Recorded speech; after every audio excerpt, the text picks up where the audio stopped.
온전케 된 광인, 미친 사람이죠. 온전케 된 광인이라는 제목으로 말씀을 드리겠습니다. 오늘 이 본문을 보니까 귀신이 들려서요, 미친 사람 한 사람이 있었는데 예수님을 만나서 정신이 이제 온전해지는 사건을 다루고 있습니다.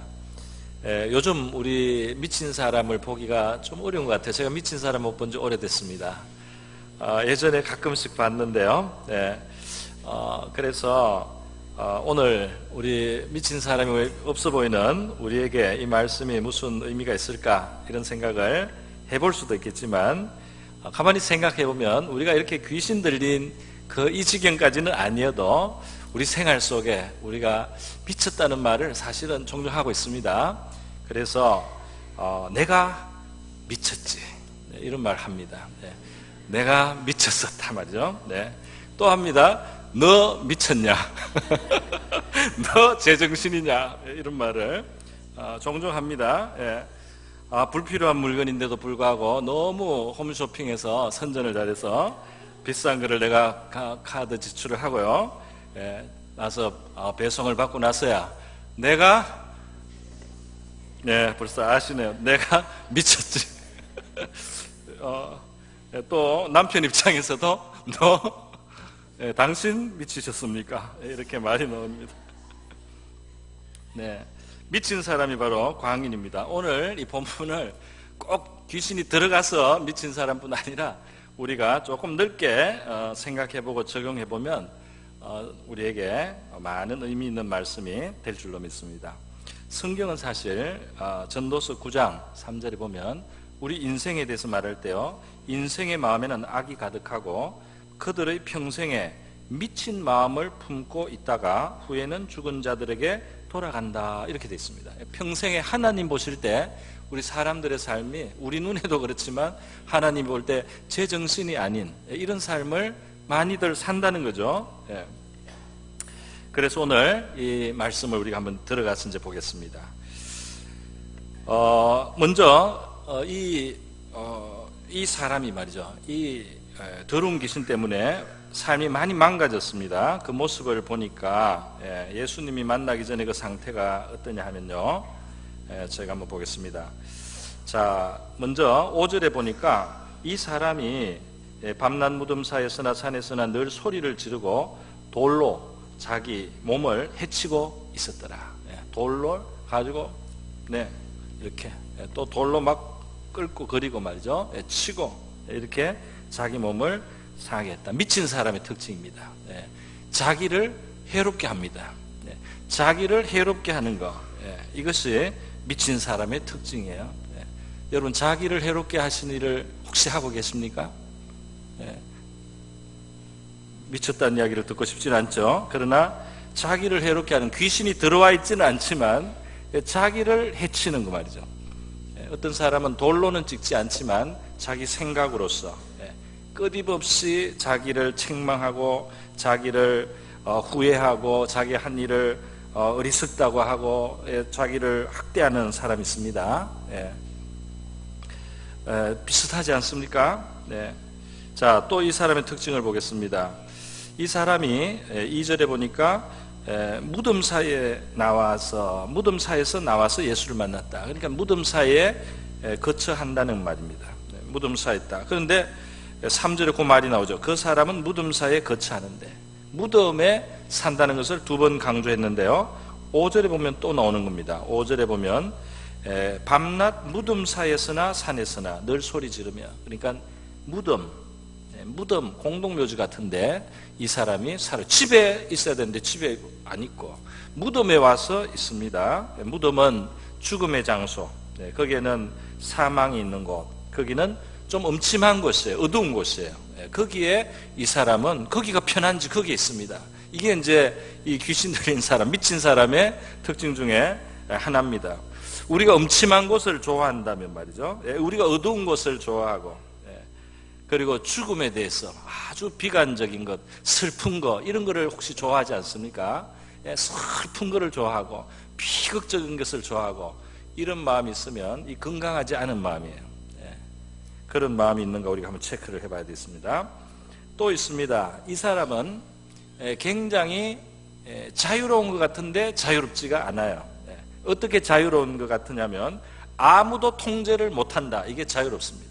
이게 뭐 아무도 그를 맬 수가 없습니다. 쇠사슬로 아무도 맬 수가 없고 아무도 그를 제어할 힘이 없습니다. 얼마나 센지 아무도 그를 통제할 수 없어요. 그래서 이 사람은 미친 짓을 하니까 고랑으로 채우기도 하고 쇠사슬로 묶기도 했는데 그걸 그냥 얼마나 힘이 센지 다 뜯어냅니다. 귀신이 많이 들어가 있어요. 그냥 뜯어냅니다. 굉장히 자유롭습니까? 보기에 자유로운 것 같아요. 자기 마음대로 해요. 자기 하고 싶은 대로. 아무도 통제 못해요. 자유롭습니까? 그런데 이 실상을 보면 이 사람이야말로 마귀에게 철저하게 붙잡혀 있는 겁니다. 그렇지 않습니까?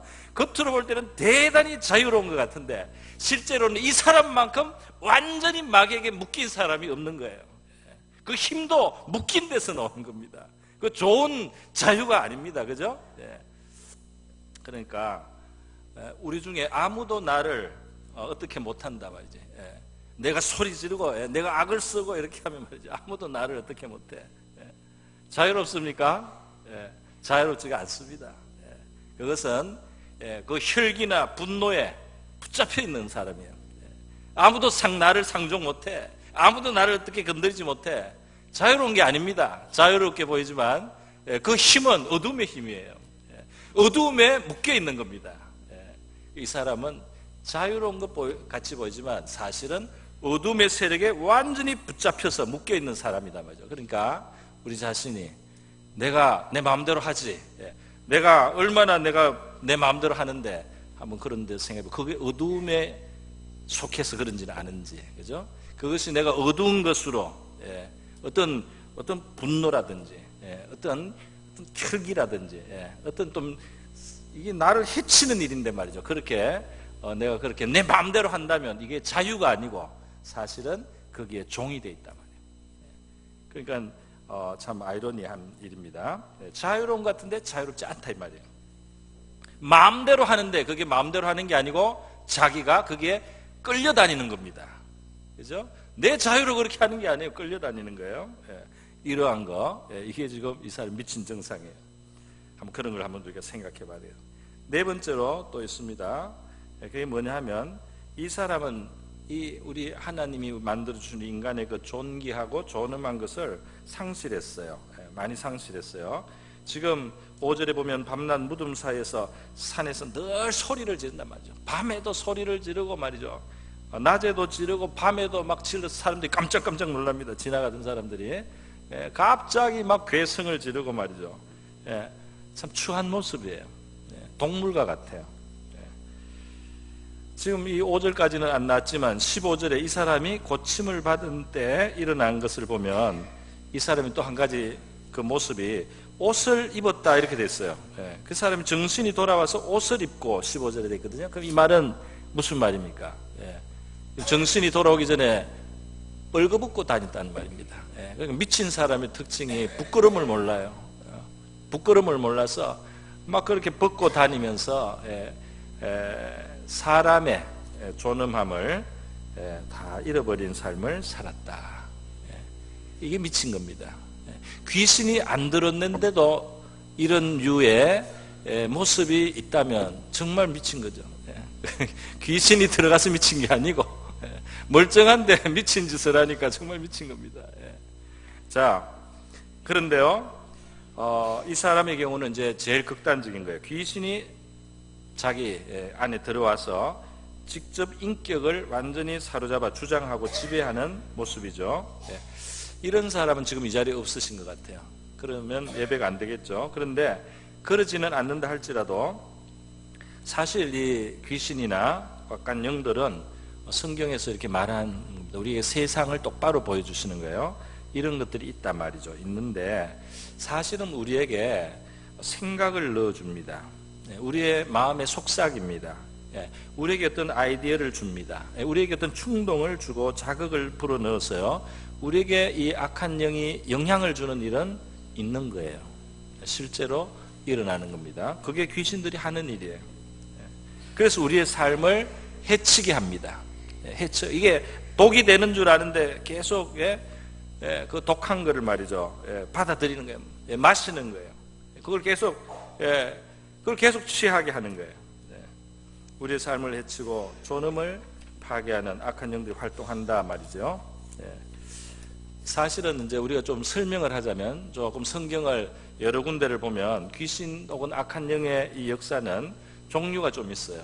종류가 있는데 어떠냐 하면은 이런 식으로 한 사람을 딱 잡아가지고 그 사람을 정말 미친 사람 되게 하는 거, 이런 것은 이게 하급입니다. 하급 수준이 낮은 거예요. 더 급이 높은 상급들이 있어요. 그 상급은 뭐냐면 사회 전체를 사탄이 원하는 방향으로 움직여 나가는 겁니다. 어떻게 움직입니까? 사람들에게 사상을 주는 거예요. 그 마귀적인 사상을 주는 겁니다. 이 하나님하고 적대적인 어둠에 인간을 파괴하는, 인간을 추하고 더럽게 만드는 이러한 사상을 줍니다. 철학을 줍니다. 그러한 문화를 줍니다. 그런 것을 사람들이 따르도록 합니다. 풍습을 만듭니다. 음악을 만듭니다. 그런 것을. 그래서 그리고 우상을 섬기게 하는 거예요. 귀신을 섬기게 하는 거예요. 제사를 드리게 하는 겁니다.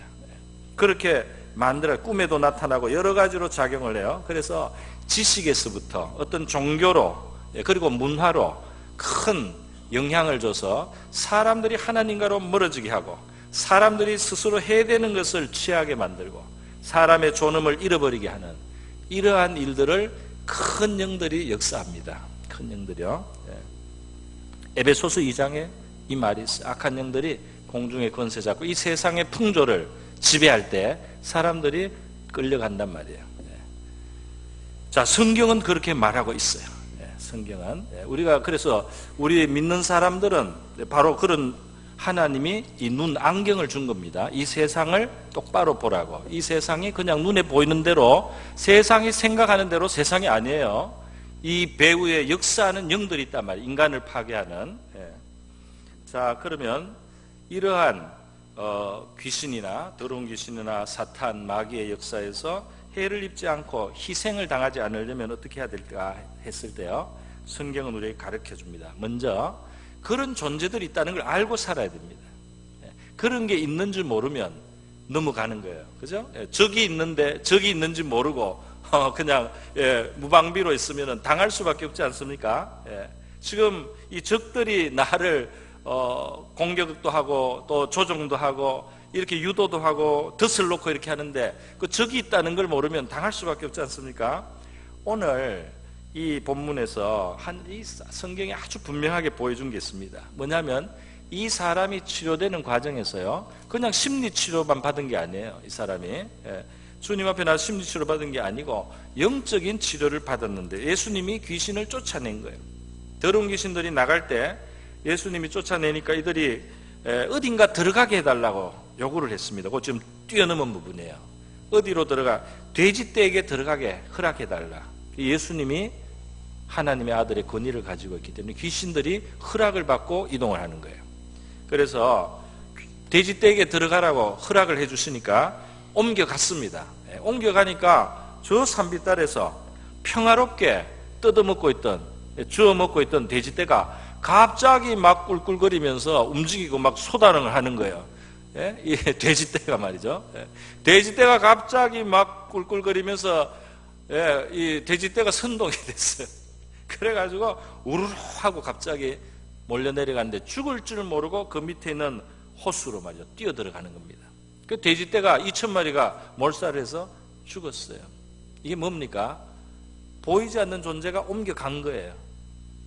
그 더러운 귀신이 있다는 걸 성경이 보여주는 겁니다. 이 본문을 아무리 해석을 해도 이건 그냥 정신치료가 아니에요. 영이 있다, 이것을 보여주는 겁니다. 그러니까 이거를 우리 성도들도 알으라고 하나님이 이런 성경을 우리에게 주신 거죠. 자, 여러분, 그래서 그 있다는 걸 알아야지, 그래야지 상대를 할 거 아닙니까? 귀신이, 마귀가, 사탄이 어떻게 역사하느냐, 이것을 우리 성경에서 여러 가지로 볼 수 있습니다. 마귀가 역사하는 방법이 있는데요, 제일 대표적인 게 거짓말을 우리에게 주는 겁니다. 비진리로 우리를 오도하는 거예요. 그러니까 에덴 동산에서 인간을 타락시킬 때 뱀을 통해서 마귀가 역사해요. 사탄이 역사할 때요. 거짓말을 합니다. 사람에게 잘못된 선택을 하게 하는 거예요. 스스로를 해롭게 하는 선택을 하는 겁니다. 잘못된 생각을 품. 하나님이 금하셨지만은 사실은 괜찮아. 하나님이 금하셨지만 사실은 너들이 그것을 금한 것을 넘어서서 그것을 어기고 가면은 그러면 너희들이 행복해져. 그럼 너희들이 하나님처럼 돼. 거짓말을 한 겁니다. 그거를 덥석 받아들여서 행동으로 옮겼을 때 사람에게 불행과 사망이 온 거예요. 마귀가 인간을 파괴하는 방법이다 이 말이죠. 우리 마음속에 제가 영국에 있을 때요, 영국 교회를 갔는데 그 이제 사람들하고 이야기하고 교제하는데 어떤 여자분이 굉장히 불행한 삶을 많이 살아왔어요.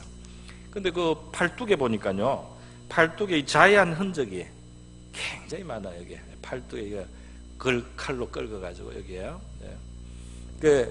이 설명을 하더라고요. 왜 이런 자해를 했냐 말이죠. 이 사람 말이에요.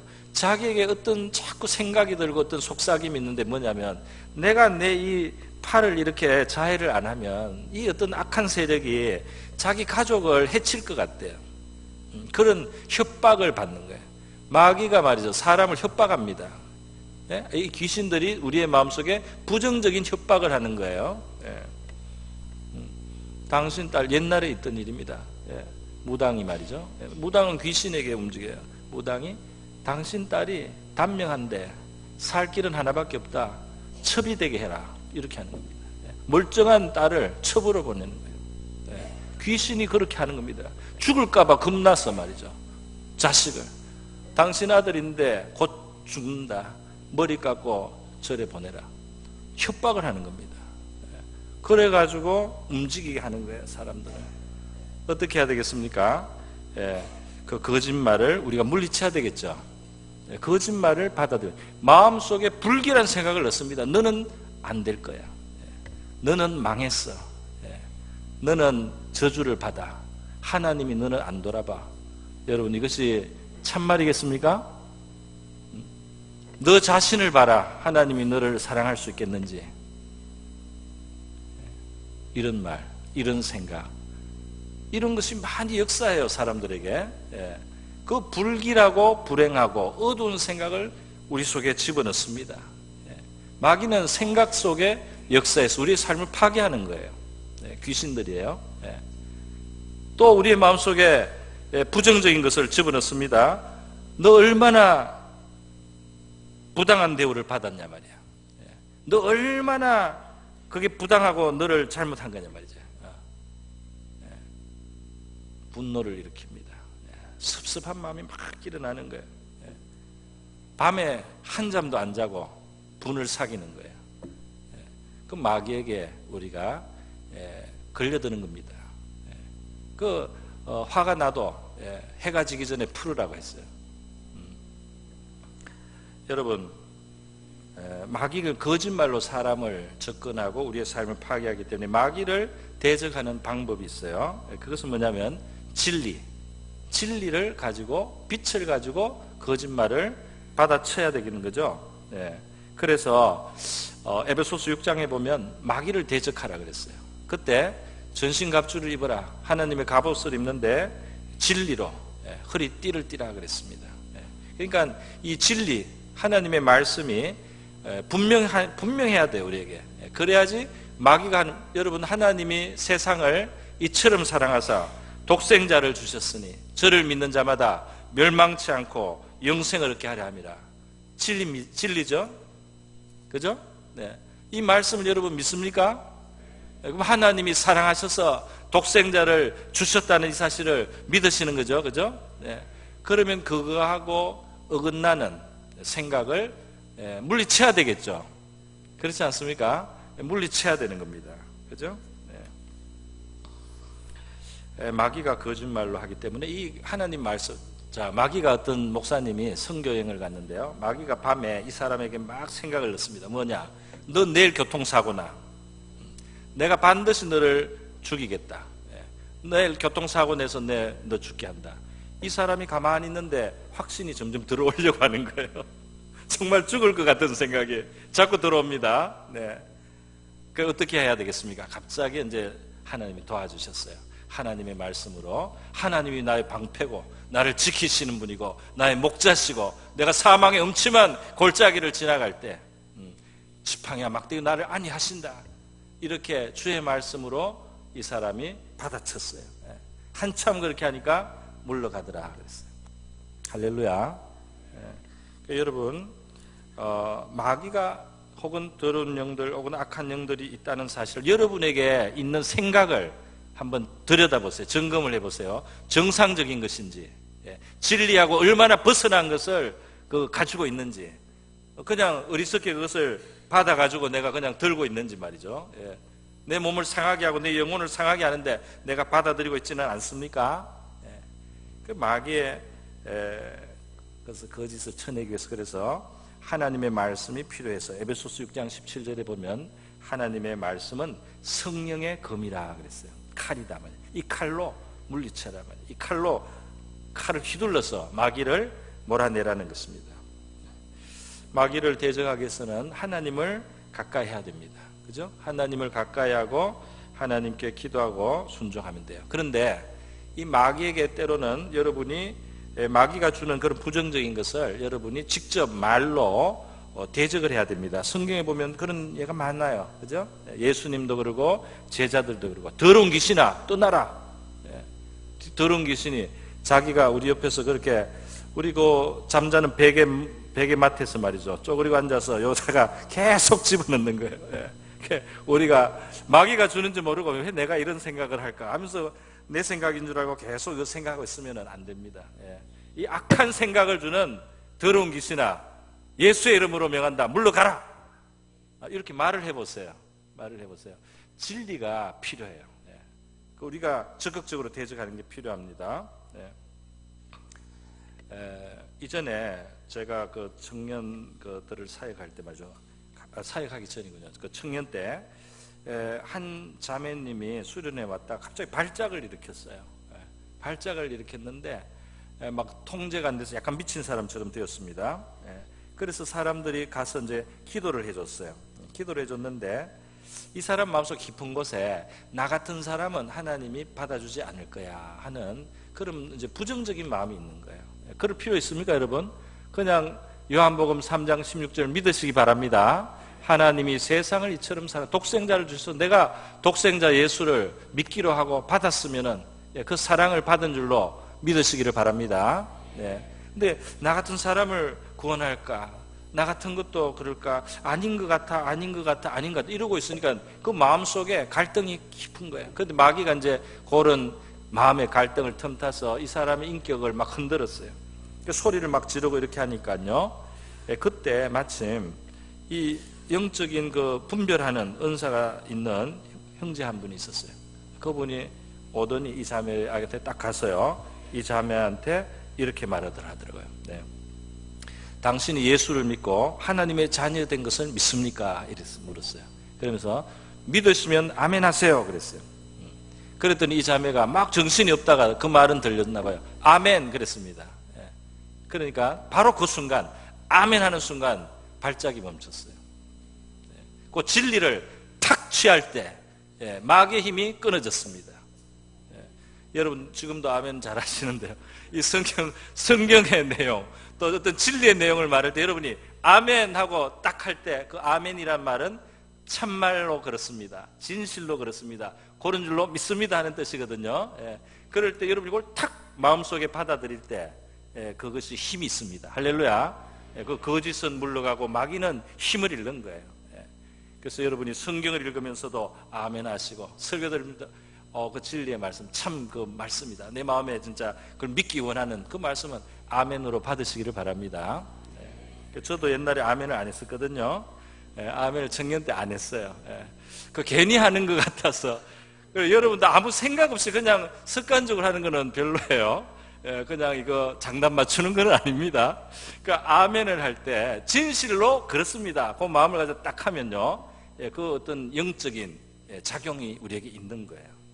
있어요. 그래서 제가 아멘을 하니까 달라요. 그냥 밥 한 그릇 먹은 것 같아요. 아멘 했더니 말이죠. 그 어떤 보약을 먹은 것 같아요. 이 힘이 생겨요, 안으로. 아멘 할 때 힘이 들어오더라고요. 여러분에게도 그렇게 진리가 들어가서 마귀의 거짓은 물러가고 마귀의 힘은 흩어지기를 축원드립니다. 네. 자, 그런데요. 그래서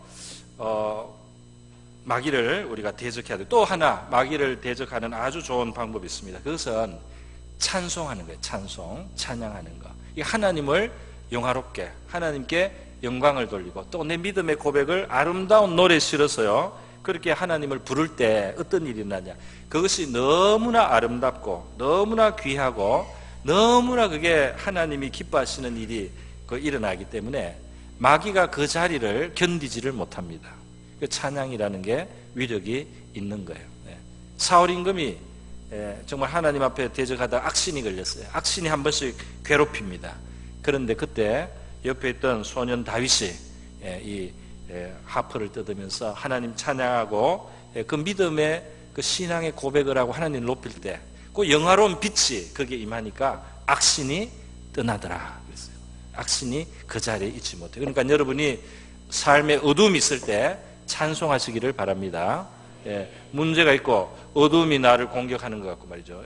내 마음에 이 뭔가 생명이 어두워질 때 우리 찬송하시고 찬양하셔서 이 어둠이 물러가게 하시기를 바랍니다. 자, 그런데요, 오늘 그러면 바로 우리 미친 인생의 모습, 마귀를 대적하는 것에 대해서 말씀을 드렸고요. 이제 이 사람을 구원하러 오신 예수님에 대해서 우리가 보겠습니다. 이 사람이 예수님께 사실 나 좀 귀신에게서 노인받게 해주세요 이렇게 요청도 못했어요. 귀신이 너무 꽉 잡고 있으니까요. 이 사람은 어떻게 풀려났느냐? 주님이 그냥 찾아오신 거예요. 그죠?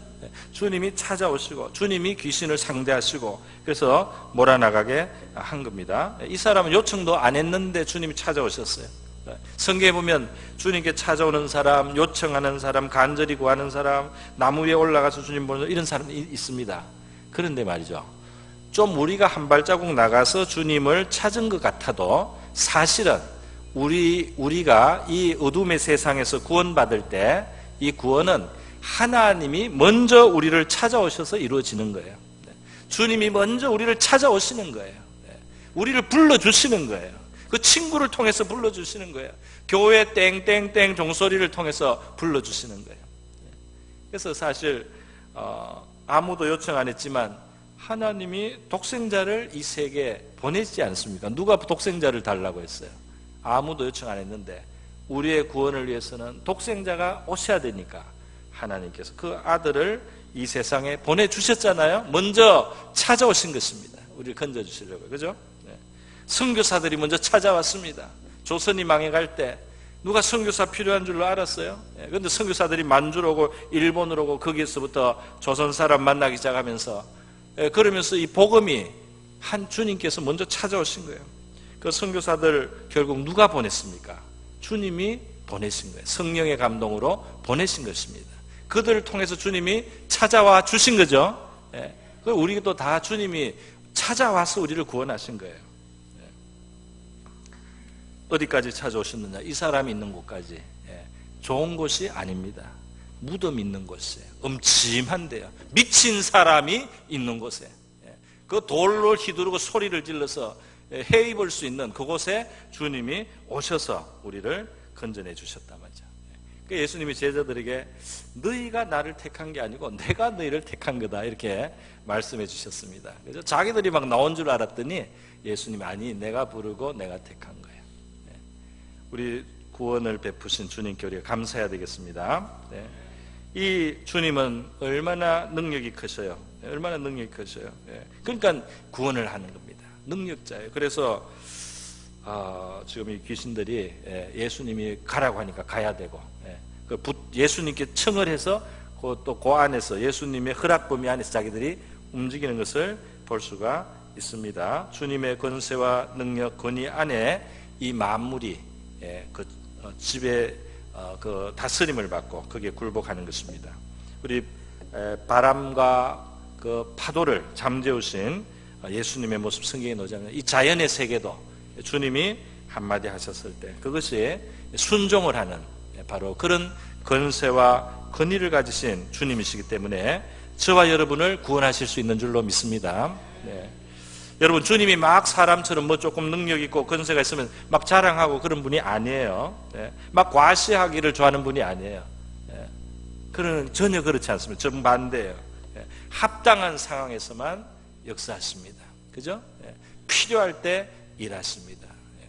그래서 조용하게, 은밀하게, 겸손하게, 온유하게 역사하지만은 넉넉히 구원하는 능력이 있으신 줄 믿습니다. 네. 여러분, 우리 그 마귀를 대적하고 마귀의 어떤 그 모든 어둠의 일을 벗어나는 데 있어서 우리에게 아주 중요한 것이 있어요. 그게 뭐냐면 예수님이 우리를 위해서 하신 일을 기억하는데, 특별히 십자가에서 우리의 죄의 값을 치르신 그 희생을 우리가 입으로 인정해야 됩니다. 이걸 고백해야 되는 거예요. 그걸 믿고 고백하는 게 필요합니다. 왜냐하면요, 죄의 용서를 받는다는 것, 내 죄가 용서받을 수 있다는 이것이야말로 마귀가 우리 사람들에게 그 어떤 권리도 행사할 수 없게 만드는 그 근거가 되고 방패가 되는 거예요. 왜냐하면 이 더러운 영들이나 사탄은 사람이 죄를 짓고 하나님하고 멀어졌을 때, 그랬을 때 그게 마치 더러운 오물에 파리들이 모이고 더러운 벌레가 모이듯이 모여올 수가 있는 거예요. 그런데 이 죄를 십자가의 피로 회개하면서 사함을 받으면 말이죠, 이 마귀가 역사할 수 있는 근거가 없어집니다. 하나님의 아들이 저주 받으셨잖아요. 하나님의 아들이 가장 비극을 당하셨잖아요. 그러니까 하나님의 아들이 비극과 저주를 당하시고 내 죄까지 감당을 해주셨기 때문에 내가 저주를 받아야 된다, 내가 비극적이 될 것이다 하는 이 마귀의 말이 우리가 다 물리칠 수 있는 근거가 있다, 이 말입니다. 그러니까 우리가 고백해야 할 게, 예수께서 나를 위해서 십자가에 죽으셨다 말이죠. 내가 저주받지 않아도 된다, 내가 불길한 생각을 할 필요가 없다, 마귀에게 우리가 받아쳐야 된다, 이 말입니다.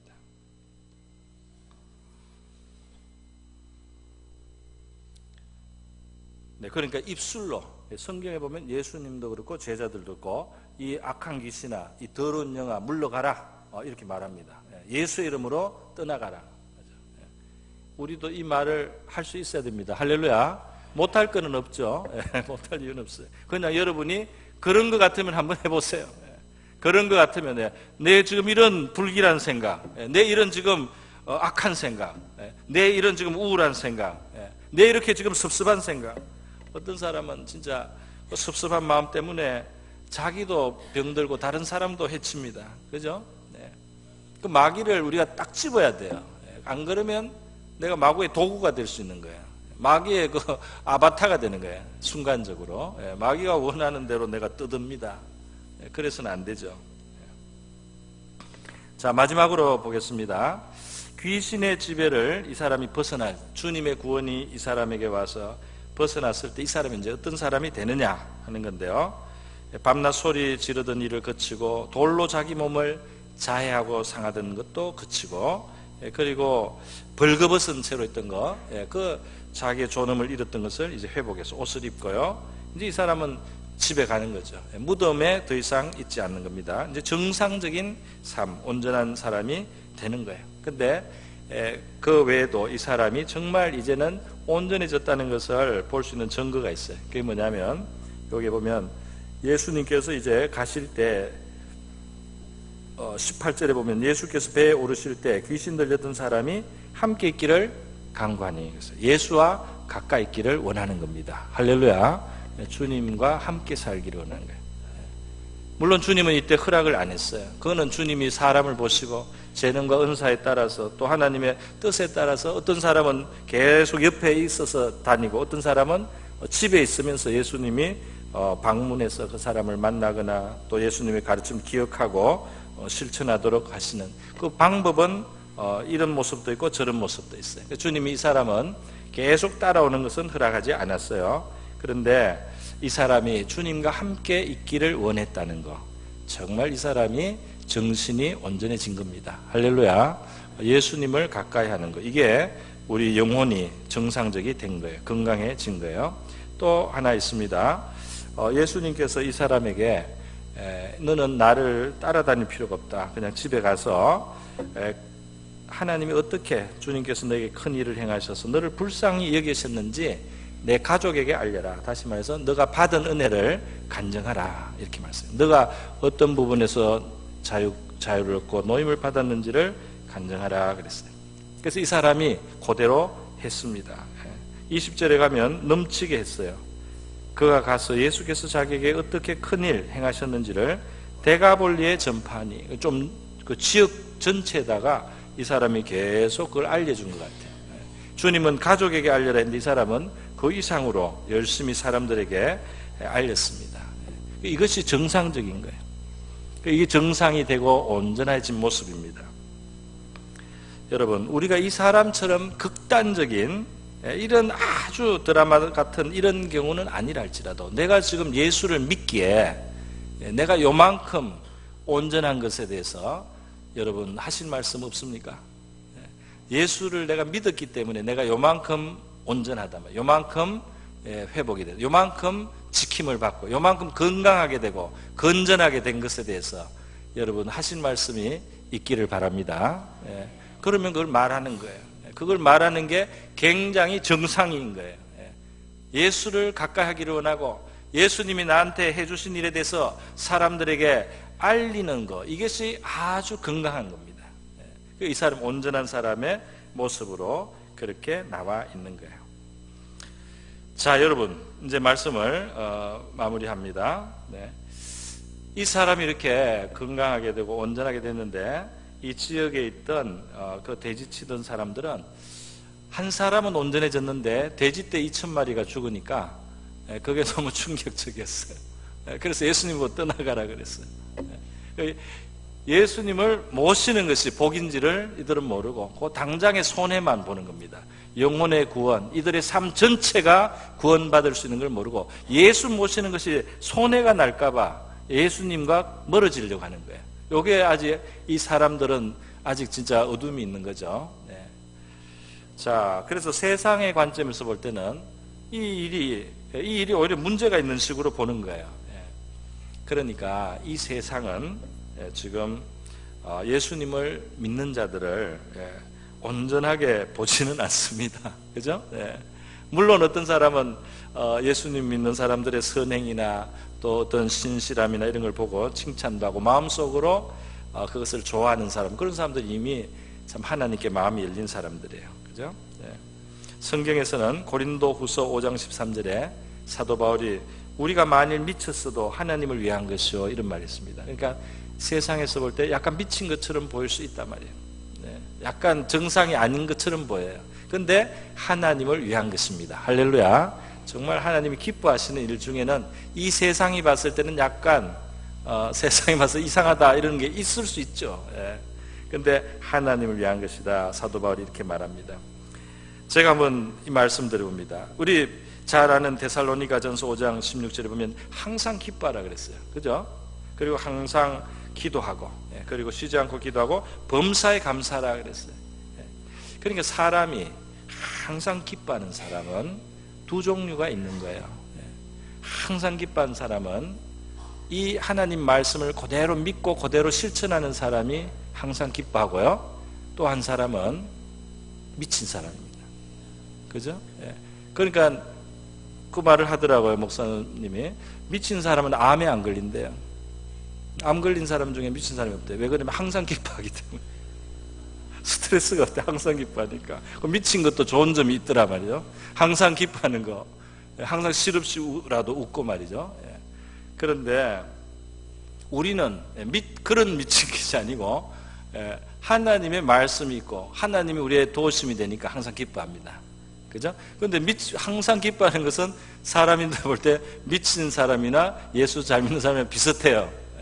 세상에 볼 때는 정상이 아니죠.